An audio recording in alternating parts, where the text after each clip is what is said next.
And no, it's not a traditional romance.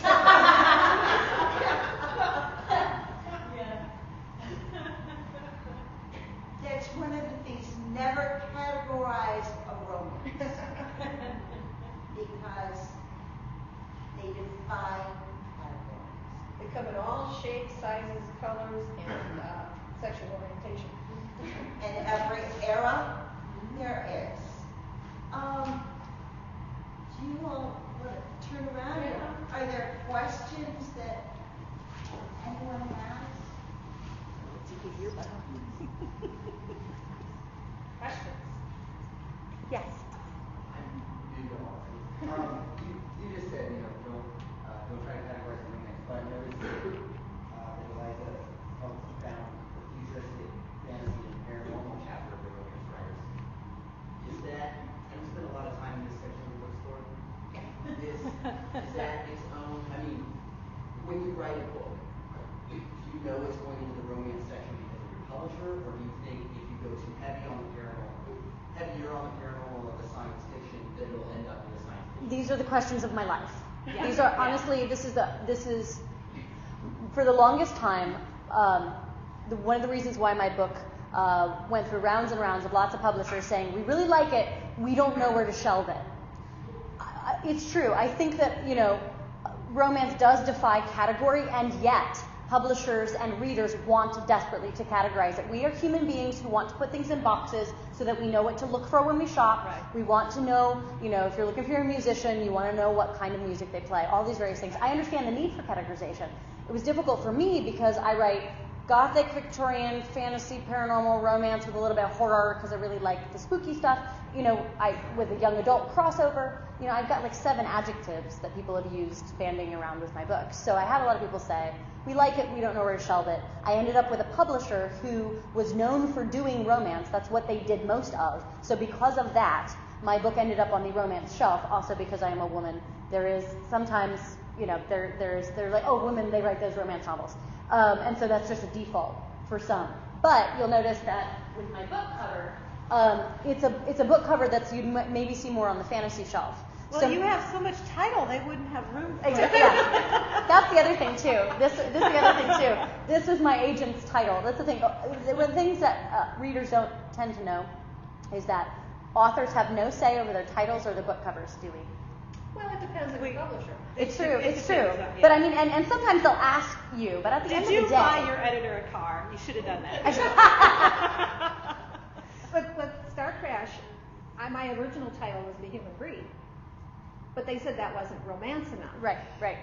My second 2 titles were my titles. You could have put once I knew that it was going to be, my agent basically said, my agent said to me, you have a book that's hard to categorize. If you have a long descriptive title, we're going to know that we're going to know the time period, we're going to have a sense of this sort of fantastical thing. And so once this was set, then all the rest of my books have impossibly long titles as well, because now that's a brand. But it's awesome. It's your brand. You hear that and you immediately go, oh, I know what that means. But of course it's referred to as the blue one or the red one.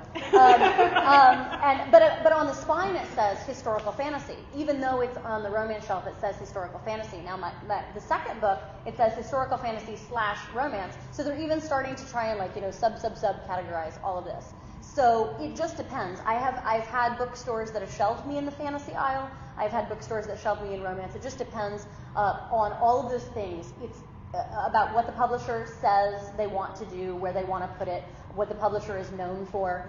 Even if they're trying to expand, sometimes they'll still default where the publisher is known for. So this is Dorchester, which has this is the leisure imprint of Dorchester. If you look at the Futuristic Fantasy and Paranormal Chapters website, which they have a really good explanation of the difference between fantasy novels and romance novels. And you can have a romance novel that's a fantasy. You can have a science fiction novel that's a romance. It depends on where the focus is on. Is the focus on the fantasy world or the paranormal world, or is the focus on the romance? And it can be as, the amount is like 51%, 49%.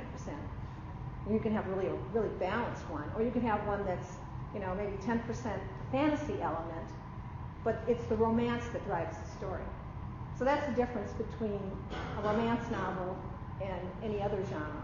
But in the romance genre, you can cover anything. You can have a mystery, you can have a thriller, you can have a paranormal, you can have a contemporary.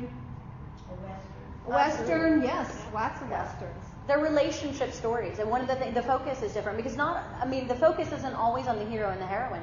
I have the focus on a lot of my secondary characters, and because really the thing that for me that makes romance compelling is that they're relationship stories. Actually, there are tons of romances in all kinds of books that we read. It just does depend on how much you do focus on that in a given novel. But for me, just that romance wasn't enough. I needed the spooky stuff. I needed the other things, which is why I blend the other categories. For me, that's not just one enough.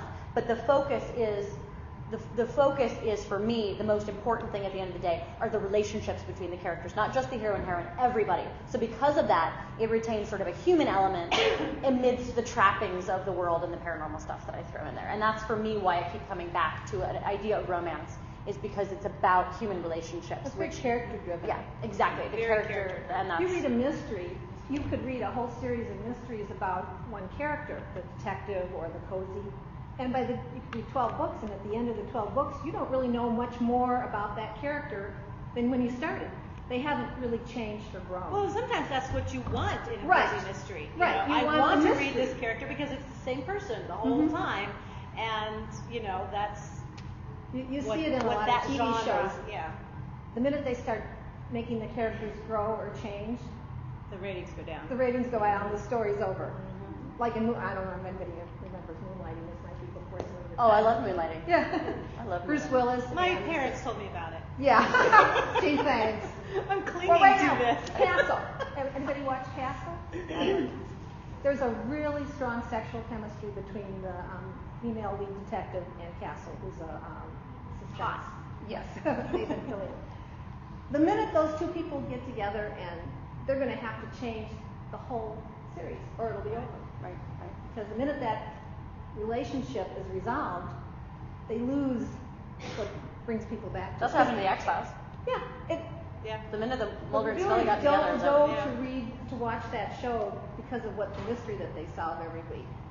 Yeah, that's just the backdrop. That's Right, the backstory. exactly. We had some questions. So it's for you. a series romance. We had questions. Oh, over there. Yeah, I was just wondering really quick, where do you find your inspiration? Do you also read romance novels yourselves and enjoy those, or Oh, yeah. do you draw inspiration from that, or do you just come up with it? We read what we like to write, or we write what we like to read. I actually found that I read in all these different genres, and I wanted to pull them all together. So for me, I wanted to write the book that I wanted to read, because I was reading Tolkien, and I was reading Harry Potter, and I was reading Edgar Allan Poe, and I was reading Jane Austen.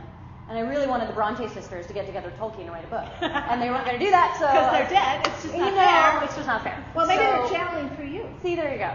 So for me, it was... There's one there and one there. There you go, on my shoulder.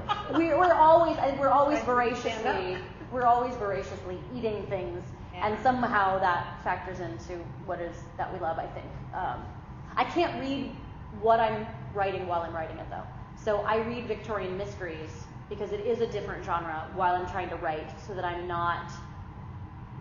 Well, it gets to be overload, I mean, for me, it's just, good God, not more of this.